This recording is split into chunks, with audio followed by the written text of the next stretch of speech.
Welcome to the Strong Life Coach podcast, where we speak life, coach life, write life, and lead life. Today, I'm joined in the podcast studio by Michelle Fonseca-Kamana. Michelle, welcome to the show. Thanks for having me, Derek. All right. Well, I'm excited. I'm thankful and grateful that you would grace the podcast with your presence. I want people to know who you are. Michelle Fonseca-Kamana is a California lemon law lawyer who is passionate about consumer advocacy, education, and an unparalleled client experience. She is the founder and principal attorney at West Coast Lemons. She was recently one of only 60 Latina lawyers chosen from across the nation to participate in the Hispanic National Bar Association's Latina Leadership Academy, and is an active member of Justice HQ, Consumer Attorneys Association of Los Angeles, and the Orange County Women's Lawyers Association. Again, I'm excited to showcase your journey. Why don't we get started off with the first question? What inspired you to become an attorney? So I might have a little bit of a different story than most people because I didn't grow up wanting to be an attorney. I actually, up through college, really, my goal was to be the editor-in-chief of Cosmo magazine.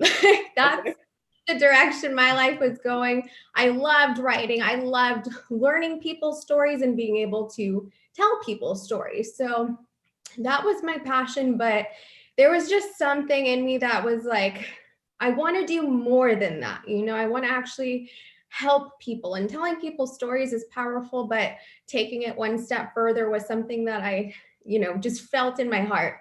And I had a internship in college with the Santa Barbara County Probation, and I got to learn people's stories once they were arrested, and just learning their stories and seeing where the next steps could be as far as advocating for them based on their stories. That honestly just changed it all for me.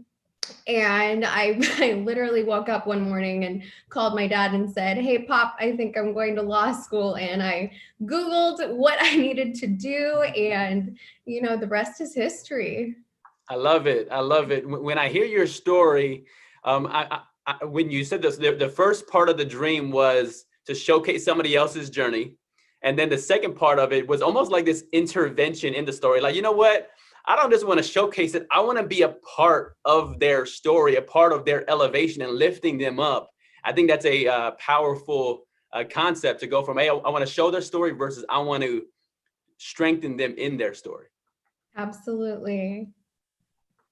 What do you enjoy most about being an attorney? I like being a person that fixes other people's problems. As an attorney, people don't typically, reach for the phone and want to call an attorney as soon as something comes up. We're usually kind of a last resort. Mm-hmm. And I don't blame people. We don't have the best reputation as a whole. But I love being to take people's problems, be the David to whatever Goliath they're facing. And I really get a lot of power myself from that. I really think as an attorney, I have an alter ego as far as, how I am in my personal life versus how I am in my professional life. And the professional version of me, I'm not afraid. I will stand up for my clients 100%. And I won't back down. And usually in my personal life, I don't like confrontation. I'm really easygoing. But as an attorney, there's really no limits to what I can do. And I love having that power. And I love being able to give, that phone call to the client and say, "Hey, we did it.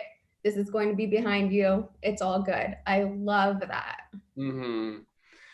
What I visualized when you were telling the story was there is a Michelle who puts the cape on, and it is that superhero helping other people out. And then there's the Michelle who takes the cape off and can be a person. Again, I think about it like almost like the person behind the profession, the lady behind the label. And I think how you captured that is meaningful because just because our natural tendencies, and I want to talk to the listeners for a moment.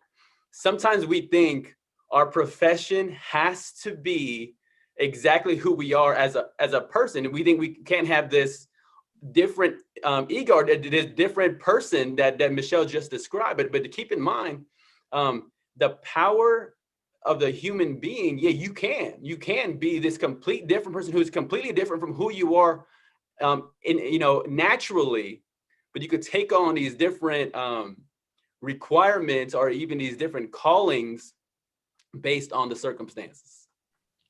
Absolutely. And yeah, going off of that, there aren't a lot of attorneys that look like me. I am younger. I'm, Colombian American. And I'm a woman. So, the legal industry is definitely still catching up with that regard in terms of equality.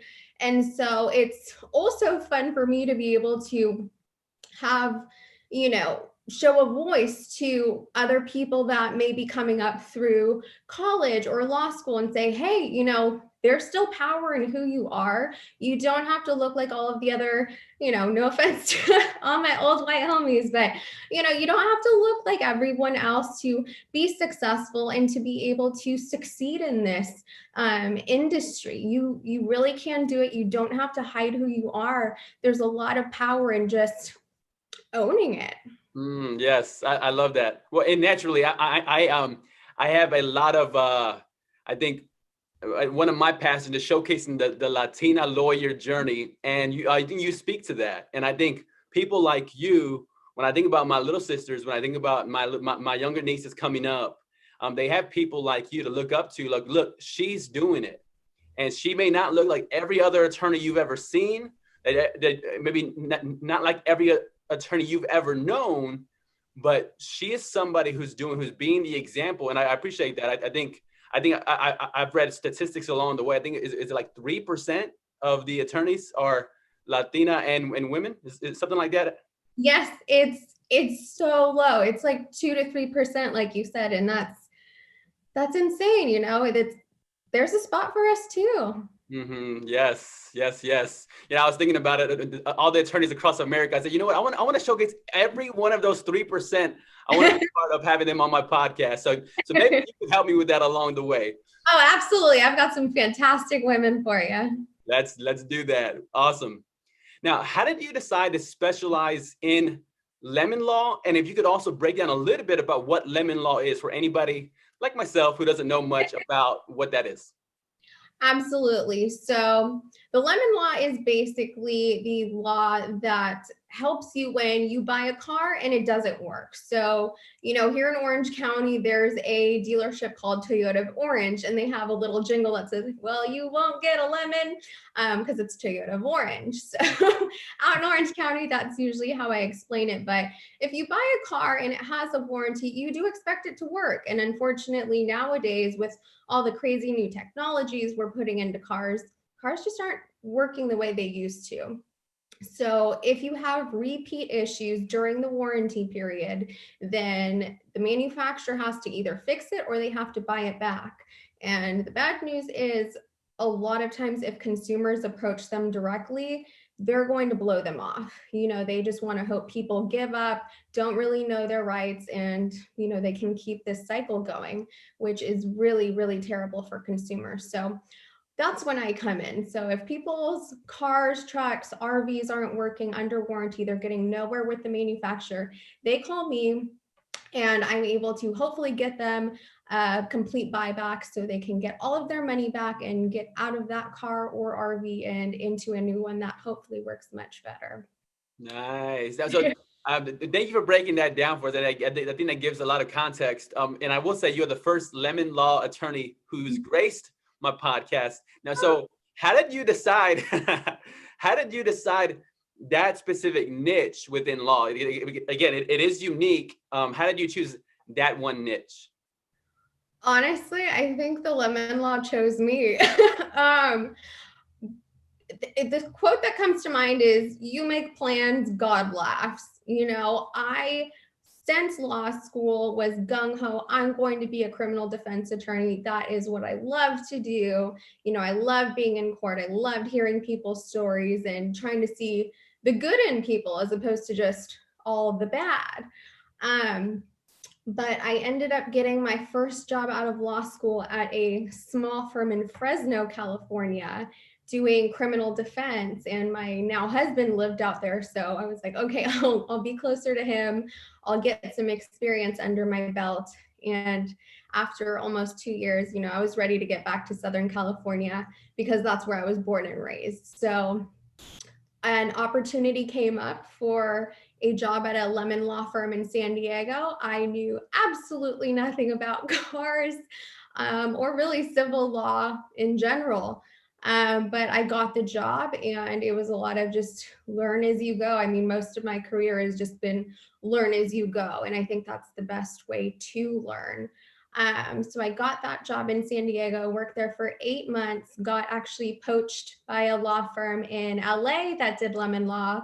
And it was one of those situations where he was like, okay, what do I need to pay you to come work for me? Get out of there. So I worked for him for almost 3 years, and he really took me under his wing and taught me the ins and outs of the law itself.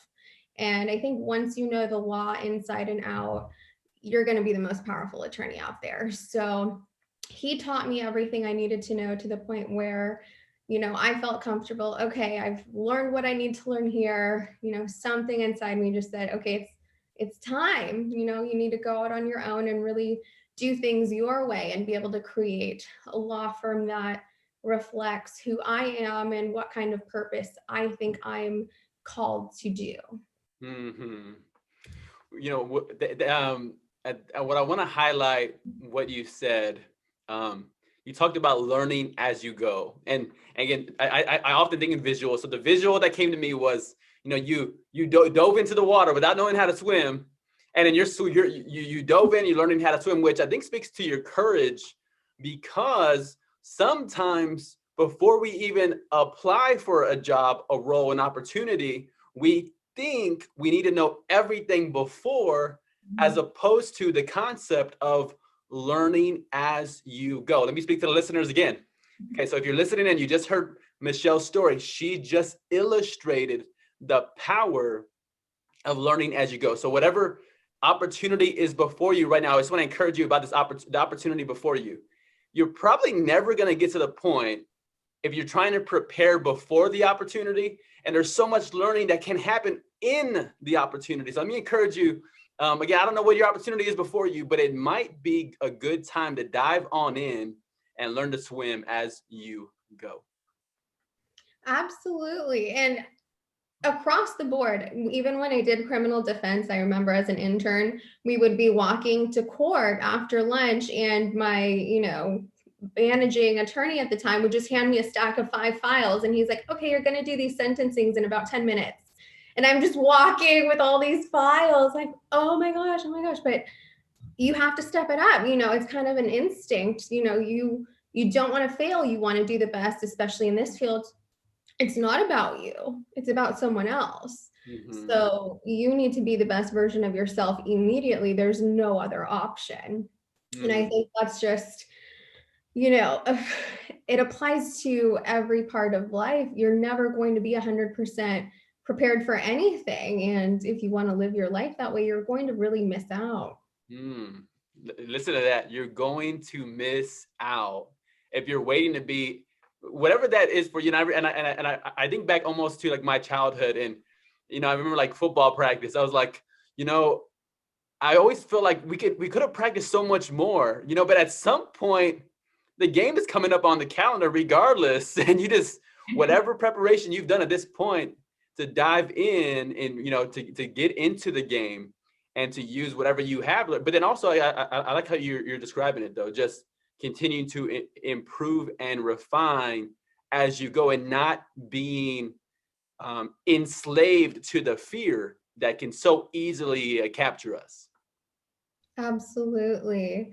There was a meme or something on Instagram it said, what if is based on fear, but even if is based on faith. And I think that's so powerful. You have to be prepared to move on, even if things don't go according to your plan. And as a very type A person, that is so hard for me to do.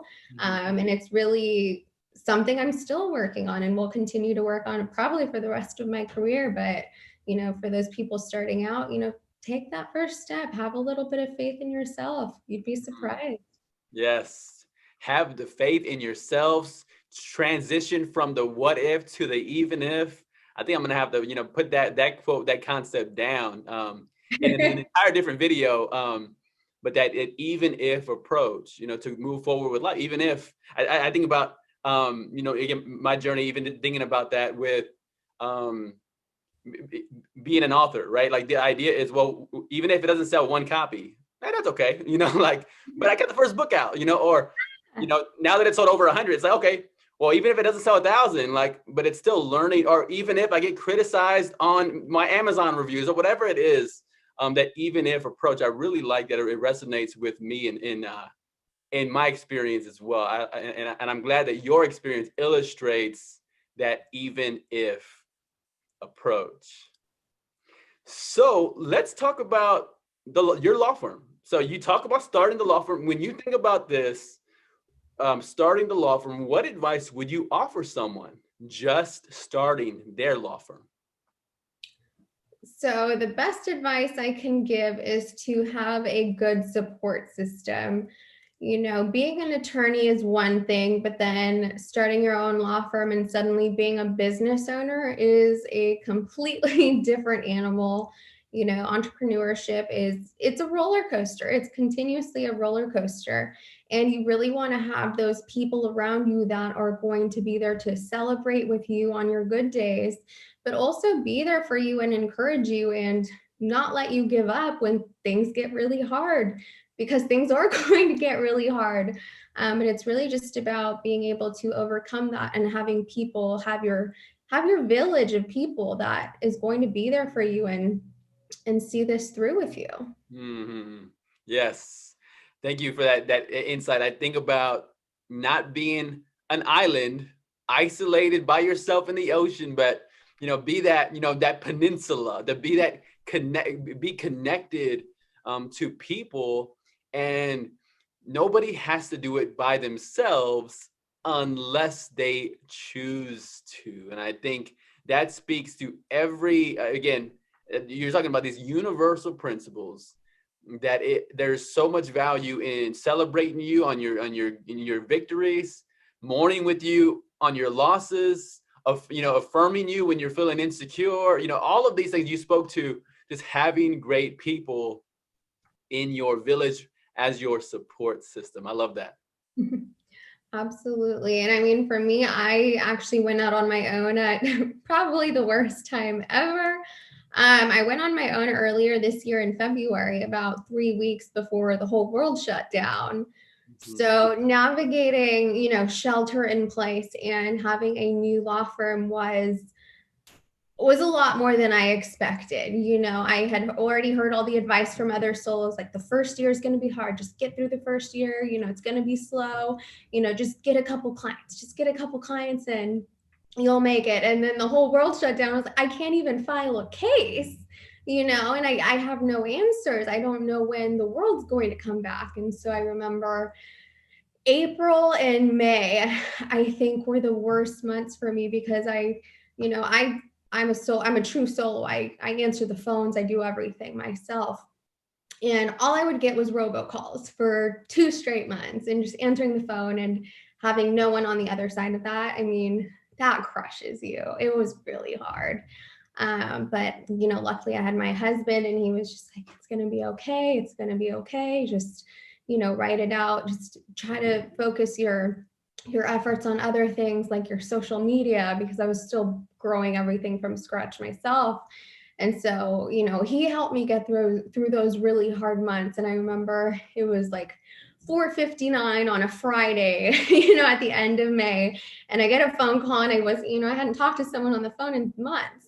And there was someone on the other side of the phone. And that just honestly made my day, just being able to speak to someone, give them some advice. They didn't even end up being a client, but I was able to give them some advice. And it just, little bits and pieces, little breadcrumbs like that, those will get you through the hard times. As long as you don't lose sight of your why, you'll make it through. I love that. Wow. So think about what Michelle just shared with us, podcast listeners. she shared an authentic, vulnerable part of her journey, and there is power in that vulnerability. And what I really appreciate, especially in you know, whether it's social media culture, where it's like, hey, everything is good, everything is great, hey, most successful person ever, over here, right? Like this idea of what we can portray to people is, I'm successful, I'm successful, I'm successful. But for you to share a vulnerable, real part of your journey, I think there's great power in that. And I relate to that 100%, because, and I'm not sure how much, I imagine for you, how the whole system is connected with your business. So the less cars that are sold, the less problems they have, the less, clients are coming to you for that lemon law expertise. For me as a business coach, the more clients or businesses suffer, the less they're thinking about, hey, well, what can we cut out the budget? And I remember, certain clients drying up or putting pause on different contracts we had.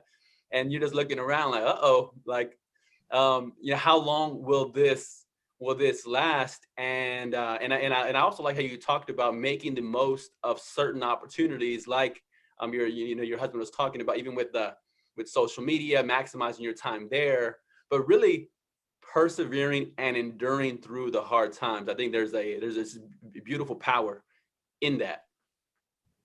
Absolutely. Okay.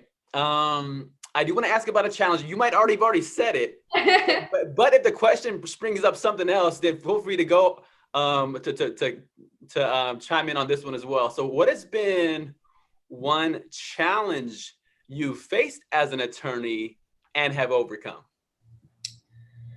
So it goes back to what we touched on earlier, being young, being Latina, being a woman in this industry, especially early in my career, I would walk into a courtroom and I was the only woman. I was probably the only woman under 40 or 50. And I was the only one, in a skirt suit. And so everyone looks at you. First, they assume you're the court reporter, or they assume that you're the interpreter.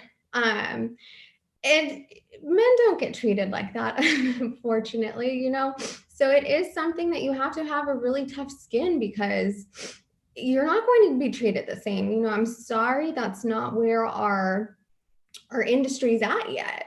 But there are some absolutely spectacular women out there that, are not only fighting for themselves, but they're standing up for the younger generations that are coming up. And, I consider myself one of those coming up generations. And I'm so thankful for those people that have been through this and have been through much worse than anything I've seen. So, you get called honey or sweetie or kid, and in depositions or in court, and what did I do to earn that disrespect? So it's something that I'm probably going to live with for the better part of my career, and I understand that, but it's also very powerful to be able to stand up for myself when I see that kind of behavior happening, because early in my career, I just took it. I didn't say anything. Even other women would call me sweetie, and I'm like, well, I'm so confused. Why are you attacking me? We're on the same team.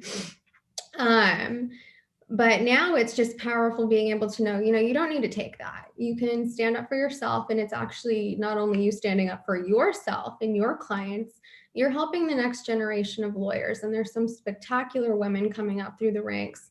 So it's really all of our duty to just keep pushing forward, keep pushing towards equality, keep pushing towards being the best in our industry, because really being the best is how we're going to get that respect. Mm-hmm. Wow. I've heard the concept in the story before, again, of Latina lawyers who are are you the translator? Are you the assistant? Or especially if you're younger as well. But I appreciate that concept of the thick skin and little jabs to your person.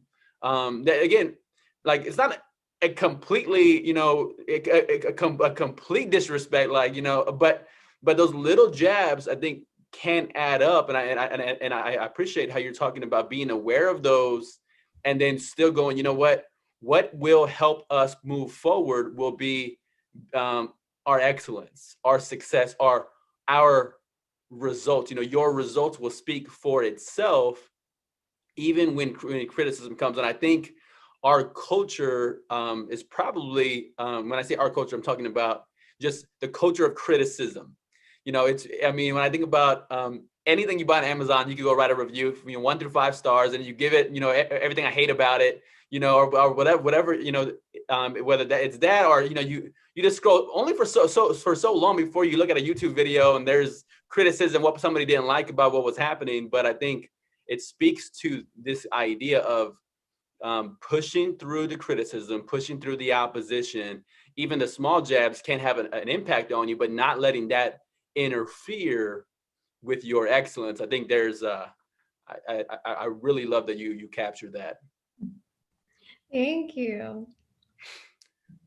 What has been the best way for you to market your law firm? Honestly, social media, it's free. You don't have to pay for Google ads, you don't have to pay for Facebook ads. You just have this platform where you can put out your message, you can show people who you are, you can show people what to expect, and you can give them a little bit of a preview as to what it's like to really work with you. It's a new day and age to where a lot of consumers, before they hire an attorney, you go to Yelp, you go to Google, you get to check out those reviews. But now with social media, it's another step. You can see what they do on the weekends. You can see what their interests are, how they communicate. And I think that's been really powerful for me to be able to showcase my knowledge, who I am. There aren't a lot of lemon law attorneys out there, so to be able to put myself out there and put a face to the name and all that has been really nice. And it reminds me of a piece of advice I got early on. And they said, you don't have to be the best attorney. You just have to be the attorney people know. Mm. And so I love that. But I also still, I want to be the best.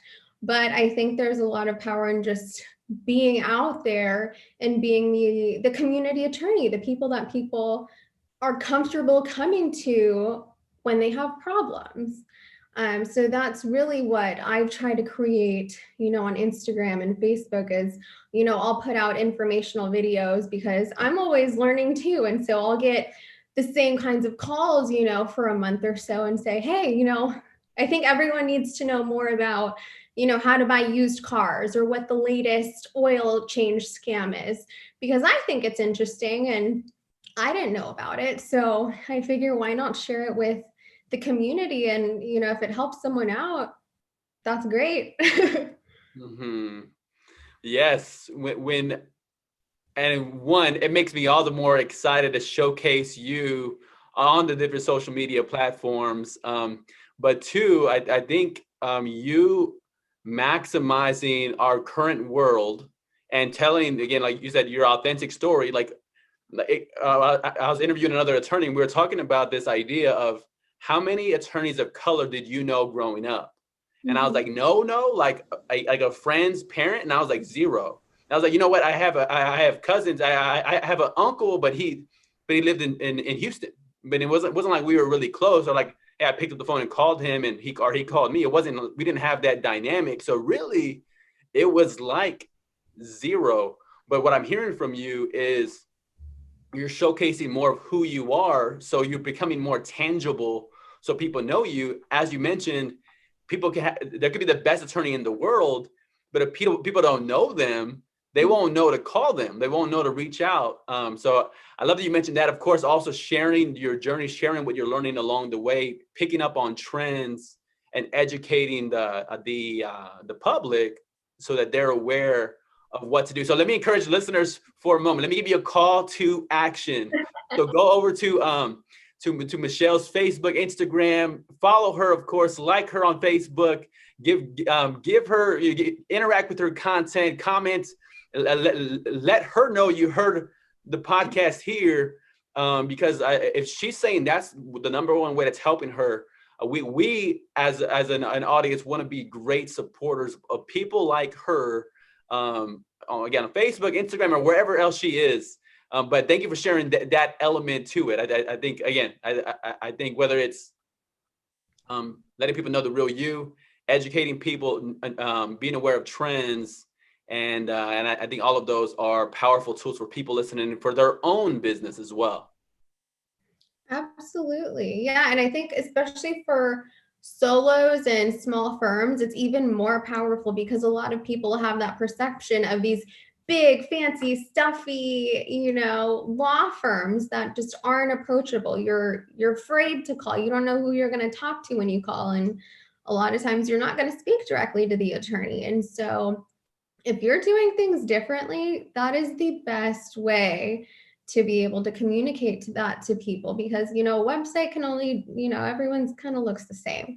But social media, people call me by my first name. I prefer that. I'm not one of those stuffy, call me Mrs. Fonseca-Kamana. That's not me. That's not who I want to be. I want to be, that attorney for the people. So I think for anyone that might be taking that path less traveled, showcase that. Don't be afraid of showcasing that.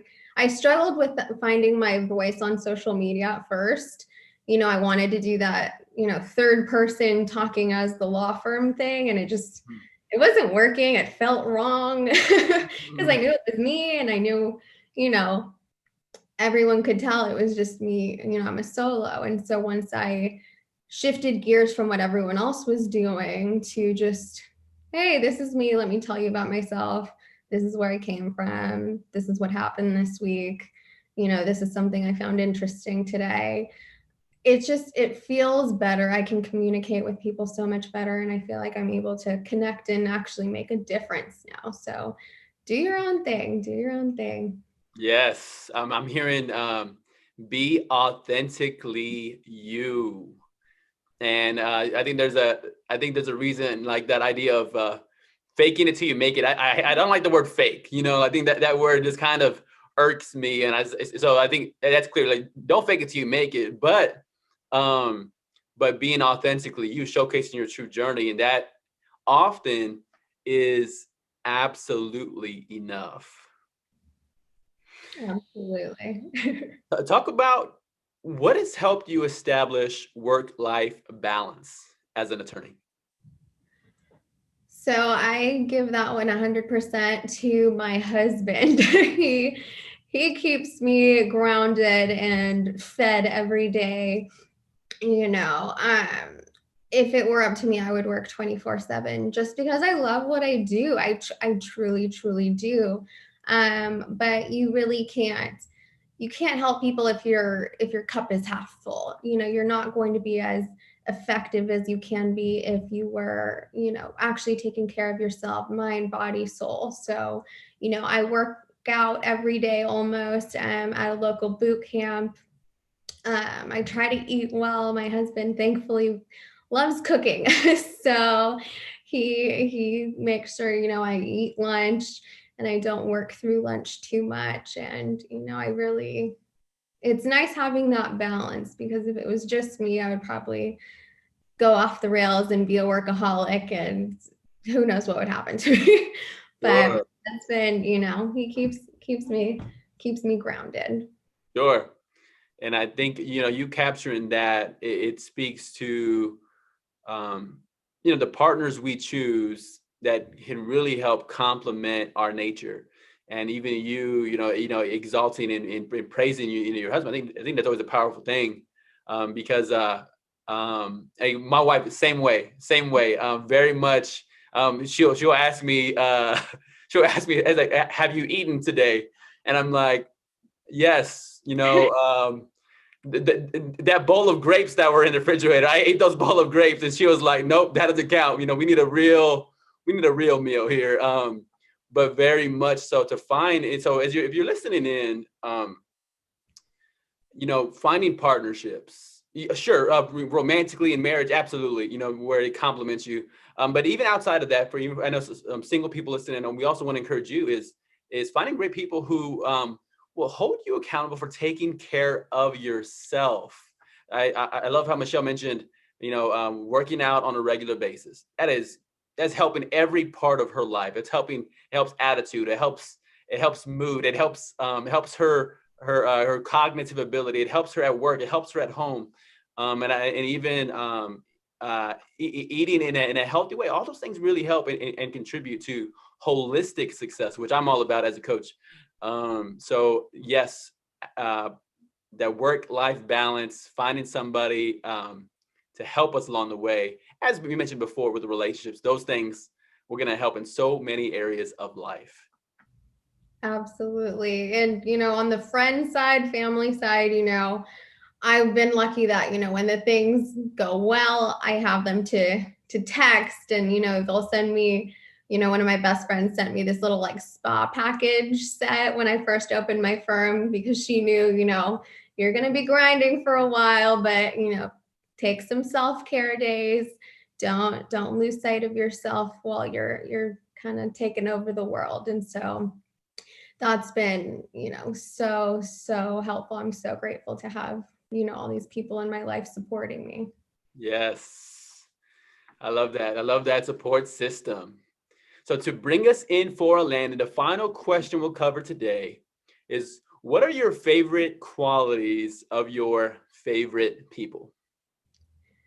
So there's two that come to mind. The first one is hardworking.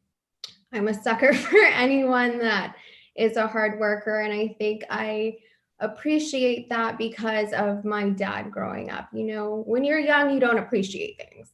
And he, used to commute to work like 45 minutes to an hour each way, then go through the workday. And then he would come back and coach my soccer team and my brother's soccer team after work, and then wake up and do it all over again. So, now being my age, thinking how tired I am after one work day or sitting in rush hour traffic, I can't imagine doing all that, putting family over your own exhaustion.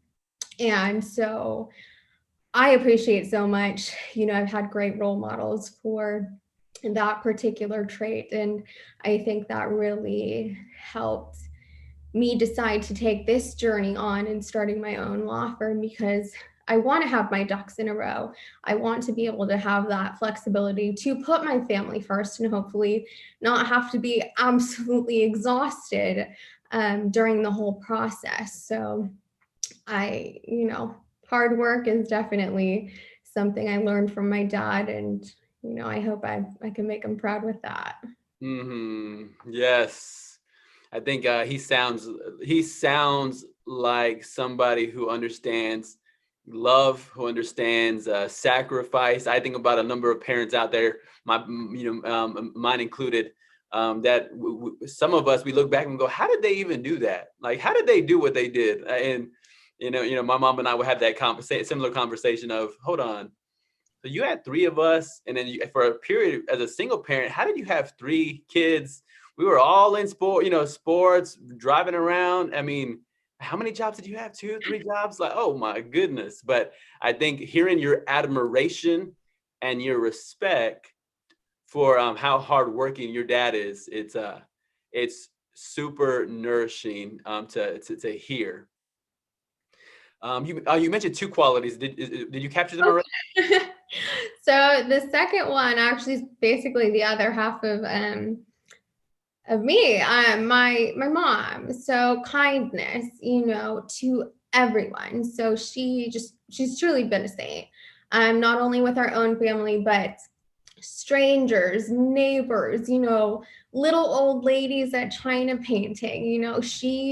She gives so much of herself and has never expected anything in return. So I think growing up with that intrinsically has made me want to give back to the community and be there for people and actually make a difference. So I think between, my mom and my dad, the hard work and the kindness, they're perfect to me. And so I'm just really thankful that I've had those kinds of role models growing up. Yes. What a powerful testimonial for our parents who are listening in.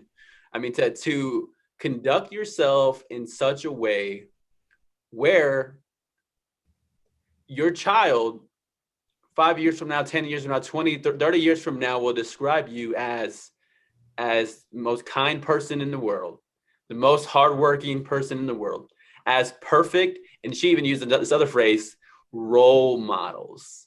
And I think if you're a parent listening, those are qualities worthy of imitation, implementation, to use those qualities over and over again as hardworking, as kind, to become those role models for your children that they'll speak about 5 years from now, 10, 20, 30 years from now, in a powerful way. I think that's a great testimonial there for them and the job they did with you, Michelle.